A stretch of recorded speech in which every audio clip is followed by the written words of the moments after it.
can't stop.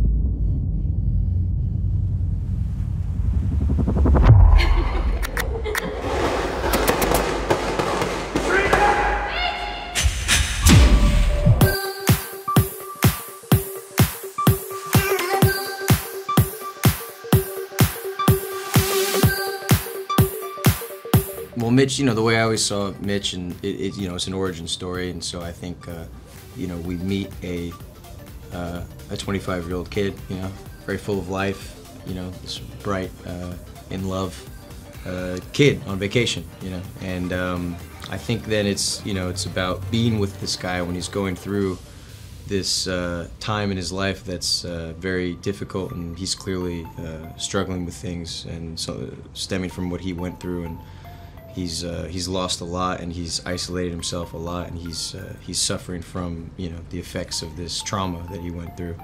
There's a really simple scene where we're sitting outside of the cafe. I just kind of liked what was written, and also I thought, wow, I'm in Rome making a big international movie that's really fun.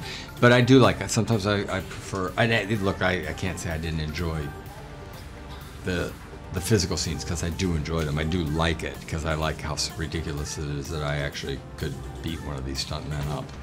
I like the silliness of it. But you're like a big kid. You get to do it. It's fun. I can't admit. But a lot of times I like the smaller scenes. What is it you think we do here, Rapp? I think we kill people who need to be killed. And who do you trust to tell you? Follow orders. No, you follow the orders when they suit you. This whole thing is pretty much just a means to an end for you, isn't it? A lot's happened in my life, sir. Really? Yeah. You know, the thing that I thought was cool about it, and I hope people think is interesting about it, is it's fresh. You know, it's we haven't necessarily seen that. I think you know, we haven't necessarily seen how any of the action heroes that we know of, you know, where they came from, how they came to be, you know.